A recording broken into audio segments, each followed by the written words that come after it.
Pessoal, módulo 4, e vamos falar sobre a organização como fator de segurança, qual que é a contribuição de tudo isso, e ainda falar sobre alguns detalhes, tá? Do método de trabalhar o contato, ao potencial e à distância, mais informações, falar sobre prontuário e cadastro das instalações, programa de planejamento de serviço, programação, né? E liberação e instalação de equipamentos. Então a gente tem um método de trabalho aí, é o contato, ao potencial e à distância, tá? Então, na execução aí de qualquer serviço que envolva energia elétrica, a escolha do método de trabalho a ser adotado pela sua equipe é de fundamental importância para que se evite a ocorrência de acidentes. Então, o método à distância, os eletricistas trabalham em locais que são considerados um potencial de terra, ou seja, se posicionando em escadas, executando todo o serviço usando ferramentas e equipamentos adequados. Do equipamento ao contato, do método ao contato, o eletricista fica em potencial intermediário, isolado dos potenciais de terra e da rede, executando as tarefas ao contato através de cestas aéreas ou plataformas, usando ferramentas e equipamentos adequados.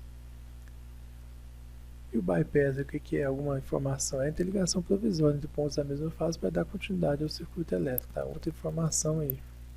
Bypass aí, o jump, né? Então o pessoal usa muito essas nomenclaturas. A manutenção em linha energizada, linha viva, deve ser realizada mediante a adoção de procedimentos de metrologia específicas que garantam a segurança dos trabalhadores, conforme estudado aí no módulo 3, a gente já comentou, né? O método ao contato com o trabalhador tem contato com a rede energizada, mas não fica no mesmo potencial da rede elétrica. Todos os equipamentos de proteção individual e de proteção coletiva devem ser adequados à tensão da rede. Isso para garantir que o mesmo seja devidamente isolado. Todos os procedimentos de utilização de EPIs e EPC devem ser seguidos obedecendo-se às normas técnicas e gerais, tá, gente? Então aqui a gente vê ao lado uma figura do método ao contato. Ao potencial, então o potencial, igual eu comentei, tem que ter mais coragem aí, né? O trabalhador fica em contato direto com a tensão da rede, está no mesmo potencial. Por isso é necessário o emprego das medidas de segurança que garantam o mesmo potencial elétrico do corpo inteiro do trabalhador, tá, gente? Então devem ser utilizados no conjunto de vestimentas condutivas, nesse caso tem que ser condutivas, tá? Ligados por meio de um cabo condutor elétrico e cinto à rede objeto da atividade. São imprescindíveis que sejam feitos os testes necessários com todas as roupas condutivas necessárias para manter uma perfeita equalização do campo elétrico distribuído no operador. Então, definitivamente, ele vai estar sendo energizado mesmo aí, tá? Então, é bem complicado esse trabalho aí, né? Eu, pelo menos, acho que esse aí é um dos mais difíceis que se tem aí, no geral. Mas, tem que ter gente para fazer isso, né?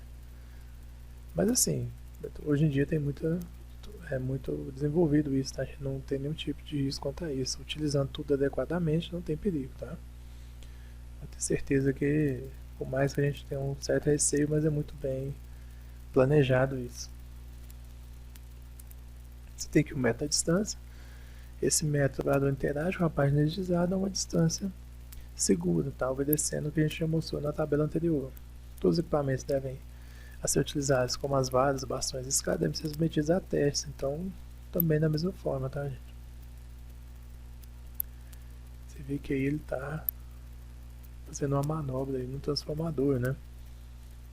Mas tudo aí no método da distância. Falar um pouquinho sobre o prontuário e cadastro das instalações, tá, gente? Então, a revisão da NR10 de 2004 estabelece as condições mínimas, objetivando a implementação de medidas de controle e tal.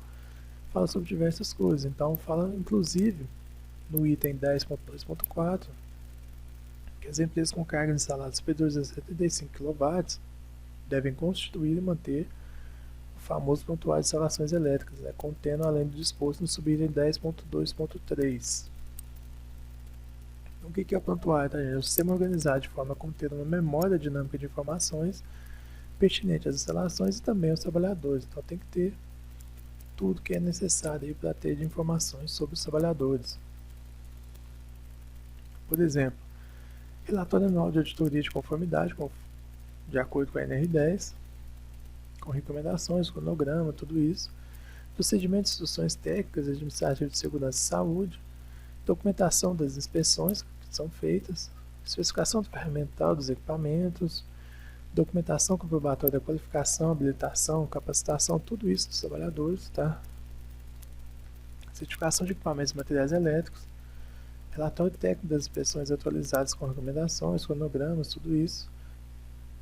E aqui a gente comenta que as empresas estão obrigadas a manter esquemas unifilares atualizados das instalações elétricas dos seus estabelecimentos, com as especificações do sistema de aterramento e demais equipamentos e dispositivos de proteção.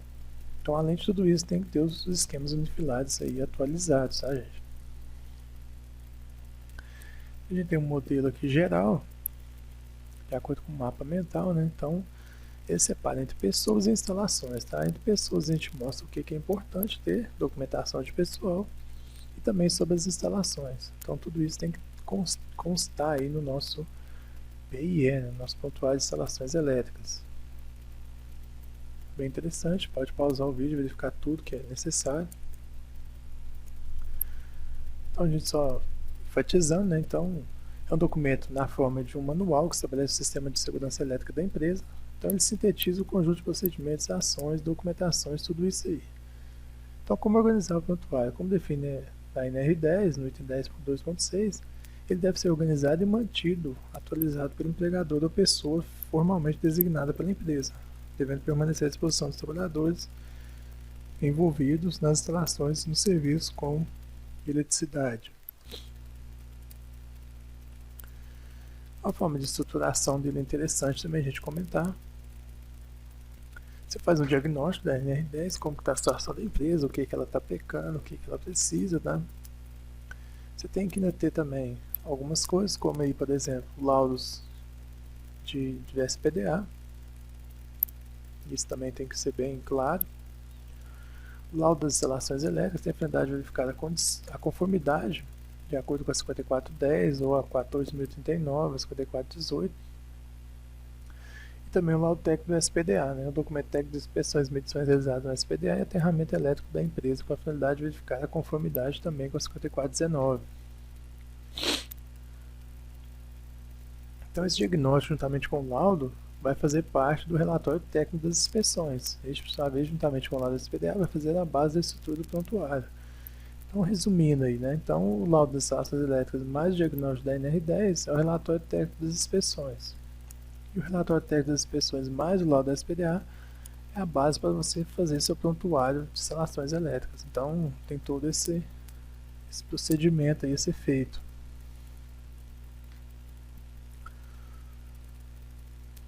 Então, só comentando aí, né, todos são importantes para atingir um resultado positivo, tá, gente? Então, vamos ter sempre isso em mente aí na hora de executar nossos trabalhos aí com segurança sempre. Falar um pouquinho sobre programação e planejamento de serviço, tá, gente? Muito importante também. Infelizmente, a gente não tem tanto essa cultura de planejamento, né, de programação, mas a gente teria que observar isso um pouco mais, tá? Então, programar é definir etapas ou procedimentos ordenados para executar um serviço, tá? Então, você utilizaria o método adequado, os recursos mínimos. Então, tudo isso garantiria uma maior segurança a todos. Então, trabalhar com segurança de instalações elétricas requer organização e atenção do que está sendo feito, tá? Organizar o trabalho antes de executar é de fundamental importância. Organizar significa pensar antes de iniciar a tarefa, mas pensar em quê, né, gente? Programação do serviço. Em primeiro lugar, da maneira mais segura de se fazer a tarefa, tá? Na maneira mais simples também de se fazer a tarefa, no modo mais barato, no modo menos cansativo, no procedimento que seja mais rápido, obter a melhor qualidade e resultado mais confiável e ainda uma forma de trabalho que não prejudique o meio ambiente, ou seja, a gente tem que pensar em tudo isso, tá? Mas a gente só consegue fazer isso com organização e planejamento.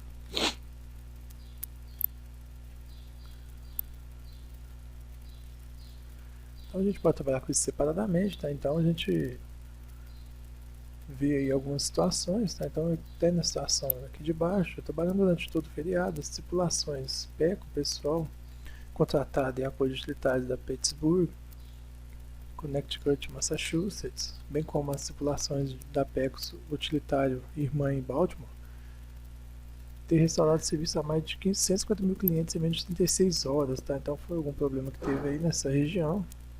Então em menos de 36 horas eles reestruturaram o serviço, tá? Então o Cruz tem vindo a trabalhar em torno do relógio para restaurar com segurança o serviço a todos os clientes afetados por uma tempestade, né? No caso aí foi isso que aconteceu, né? Então ele respondeu muito rápido aí ao problema que teve, então, ou seja, trabalhou com organização e de forma rápida eles reestruturaram o serviço a toda a cidade aí, né? Então foi bem interessante. É uma forma de demonstrar aí qual que é a importância do planejamento aí da atividade. Falar um pouquinho sobre as funções do responsável, tá? Então tem que apresentar os itens das normas dos procedimentos relativos às solicitações de intervenção que tenham rebatimento nessa etapa, falar sobre os prazos de desligamento, fazer a apresentação completa das normas dos procedimentos internos, então tudo isso é função do responsável, execução do serviço, inclusive o passo a passo para o procedimento de manutenção, devolução para a operação e a normalização das instalações e do equipamento, apresentando todos os itens de normas aí e de segurança do trabalho pertinentes. Liberação de instalações e equipamentos, então a desenergização e a própria reenergização dos circuitos. Então as informações aqui apresentadas são apenas ilustrativas, não substituem de forma alguma as normas internas das empresas ou determinações dos fabricantes, tá, gente? Então a gente comenta algumas coisas aqui, mas podem ter alguns procedimentos específicos dentro das empresas. Então a necessidade de liberação de instalações e equipamentos decorre da necessidade de manutenção preventiva, corretiva, emergencial e de urgência. Já que você está fazendo um curso que visa a sua segurança, sabe que para atender os requisitos de segurança preconizados pela NR10 é imperioso o cumprimento das condições que se seguem. Então vamos definir algumas coisas. Desenergização é o conjunto das ações coordenadas entre si, sequenciadas e controladas, destinadas a garantir a efetiva ausência de tensão. Claro, no circuito, trecho ou parte aí só, né? Então, somente será considerada desenergizada a instalação elétrica liberada para o trabalho mediante os procedimentos apropriados. Claro, tem toda uma sequência que a gente faz aqui, a gente demonstra, porém o desligamento do circuito é diferente da desenergização, né? Então, uma coisa é desligar, outra coisa é desenergizar. Na desenergização estão previstas todas as medidas contra a reenergização acidental, já no desligamento não estão necessariamente contempladas todas as medidas contra essa reenergização, tá? Então uma coisa é desligar, outra coisa é desenergizar. Então a gente tem essa sequência aí, tá, gente, para garantir a desenergização, que é o seccionamento, impedimento de reenergização, constatação da ausência de tensão, instala o aterramento temporário, protege os elementos energizados que possam existir na zona controlada, e instala a sinalização de impedimento de reenergização. Então, feito tudo isso, a gente está aí garantindo que está desenergizado. Seccionamento. Então, essa etapa, a gente verificar se foi provido o seccionamento do trecho onde haverá atividade, então tem que verificar tudo isso. Se impede a reenergização, tá? Nessa etapa aqui de manutenção em conjunto com a de operação, através da análise de diagrama funcional e também de inspeção visual, deve assegurar de que a operação efetua a aplicação de travamentos mecânicos, tá? Então você vai impedir que seja religado esse sistema. Como constata a ausência de tensão, tá? Você deve verificar com o equipamento adequado, no caso um multímetro, um alicate amperímetro, tudo isso é importante você verificar. Você instala aterramento temporário. Então você faz aqui a potencialização dos circuitos, dos condutores. Então essa é a nossa sequência para aterramento temporário. Você protege os elementos energizados na zona controlada, tá? Então se tiver alguma coisa energizada ainda na sua zona controlada, você vai e faz a proteção. Instala também a sinalização de impedimento de reenergização. Depois de atendido tudo isso, a gente pode considerar que a área está liberada para o serviço, tá, gente? Quando você vai reenergizar, quando você vai voltar a instalar tudo de novo, o que você deve fazer? Primeira coisa, retirar os materiais e utensílios, tá? As ferramentas. Então você vê na figura totalmente sujo ali, né? Cheio de material, então tem que fazer uma limpeza antes de reenergizar, porque alguma parte dessa aí pode danificar aí o seu sistema, tá? E ocasionar algum acidente. Depois você retira os trabalhadores que não estão envolvidos no processo de reenergização, remove o aterramento temporário, remove a sinalização de impedimento e posteriormente destrava o dispositivo de religamento automático aí. Então só depois disso tudo você considera que a instalação pode ser considerada liberada para serviço de operação.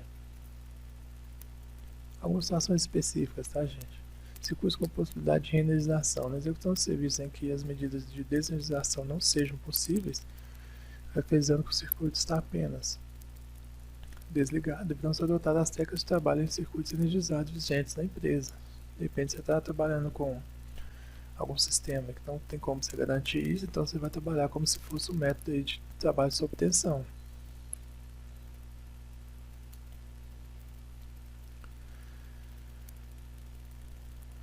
Antes de iniciar qualquer serviço no CEP, o responsável deverá reunir toda a equipe e abordar os seguintes tópicos. Tá? Então é interessante observar isso também, tá? Adotar isso como técnica aí, né? Como praxe na empresa. Você revisa os procedimentos programados, equaliza o atendimento de todos, com a eliminação de dúvidas de execução, alerta acerca de riscos, discute a divisão de tarefas, se encontrar problemas potenciais para resultados de segurança, também os procedimentos de trabalho, você faz tudo isso, identifica problemas reais que possam ter sido ignorados durante a relação de equipamentos de segurança, difunde aí também os conhecimentos, criando novas motivações. Então tudo isso é importante aí. Vou mostrar alguns acidentes ocorridos em serviço com intervenção elétrica. Você vê uma coisa completamente inaceitável aí do lado. Então a gente vai mostrar aí alguns casos que ocorreram, tá? Então aqui é uma situação, então o empregado estava debruçado sobre a tampa de turbina, realizando reparo em chave boy utilizado para comandar a bomba de drenagem, tá? O empregado retirou a proteção que envolvia o relé de acionamento, expondo fiações energizadas com 127. Ao esticar o braço para concluir o reparo na boia, veio a tocar nessa parte energizada, havendo aterramento elétrico através do seu corpo. Como estava com o queixo apoiado em estrutura metálica sobre a qual estava debruçado, sofreu vários espasmos decorrentes do contato elétrico, tá? Então soltou-se sozinho do contato. Houve lesões decorrentes do choque, queimadura no braço e na boca, tá? Então, uma situação bem complicada, né? Então, quais foram as causas imediatas? Disposição de partes energizadas, deixou desolada a limitada de risco, e as causas básicas foi falta de supervisão, não tinha padrões de segurança e também trabalho executado em condições de risco sem acompanhamento. Outro caso que aconteceu, o eletricista ao chegar na caixa de medição em área rural, para realizar a inspeção visual e constatar que não havia algum ser vivo na parte frontal da caixa, tentou abri-lo, porém foi atacado por abelhas. Tá? Após o ataque, de fogo estavam alojadas no cano dos condutores e entraram no lateral da caixa de medição. Utilizava fumacê para concluir a inspeção. Quando o término do serviço, o eletricista observou que seu rosto começou a inchar e sentiu forte dor, ou seja, você vê que o trabalho às vezes não tem nenhum tipo de origem elétrica aí no acidente, mas são aqueles riscos adicionais que a gente comenta, tá, gente? Então, além do risco elétrico, tem que observar algumas outras coisas. Nesse caso aí foi isso. Então, a gente falou sobre as situações, vamos falar um pouquinho sobre o combate a incêndio, tá, gente? Um incêndio causado por energia elétrica. A velocidade é a mais comum e onerosa das fontes de ignição de incêndio e explosão em indústrias. Tá? Entretanto, ela é, ao mesmo tempo, vital para o funcionamento da instalação industrial. Então, tem que sempre ter esse meio termo aí, né? Então, o desafio incêndios causados por eletricidade normalmente ocorre por sobreaquecimento ou formação de arco elétrico. Ao prevenir incêndios de origem elétrica, a empresa estará evitando a desagradável possibilidade de reprogramar os recursos para reparar equipamentos avariados e a reconstrução de prédios. A gente tem uma análise termográfica, tratar dessas linhas de disjuntor, a gente vê ali que alguns têm um aquecimento aí, né, acima do normal. Você vê pela análise termográfica. Então é interessante sempre fazer essa análise. Então é um assunto um pouco mais complexo que pode parecer, tá? Primeira vez, imagina que ela é composta por equipamentos de combate a incêndio, tudo isso, tá? Mas é um pouquinho mais complicado, então a gente tem que trabalhar um pouco mais a fundo essa questão de incêndio, tá? Então, claro que a gente faz os combates mínimos, tá? Ações mínimas, e o combate maior, se a gente chegar num grau maior, somente os bombeiros têm a capacidade de fazer esse combate aí. A diferença entre fogo e incêndio, fogo ou combustão, consiste basicamente na rápida oxidação de determinado material. Tá? Já o incêndio consiste na rápida oxidação de determinado material combustível, liberando calor e luz, porém de forma descontrolada, tá? Então o fogo é uma forma controlada, vamos dizer assim, né? Você está utilizando ele como um recurso ideal. Quando você não tem controle sobre isso, já se tornou um incêndio, tá? Então a NR23 fala sobre, sabe, proteção contra incêndios e estabelece algumas regras gerais aí. Aqui a gente fala sobre o triângulo do fogo, tá? Então para que exista fogo tem que ter combustível, comburente e o calor, tá? Então a gente tem tudo isso aí, se a gente tirar algum desses, a gente não tem a constituição do fogo. Ponto de fulgor é a temperatura na qual o combustível despende vapores suficiente para serem inflamados. O ponto de combustão é a temperatura acima da qual despende vapores em quantidade suficiente para serem inflamados pela fonte externa. Tá? E o ponto de ignição é a temperatura necessária para inflamar os vapores que estejam se despendendo de um combustível. Então são os pontos importantes aí acerca de incêndio. A gente tem os pontos aí, as temperaturas, né, de inflamação, combustão e ignição de alguns combustíveis. A gente vê os valores, tá? Podem verificar aí os mais comuns. Quais são os métodos aí de extinção de incêndio? Isso é importante, tá? A gente tem o método de resfriamento, que basicamente consiste em jogar água no local, que provocou tá tendo as chamas, né? E você elimina aí o calor do triângulo do fogo, tá? Então esse é o método de resfriamento. Nem sempre água, né, gente? Somente água, depende do equipamento, obviamente. O abafamento, você tira o oxigênio, então você não tem a formação do fogo.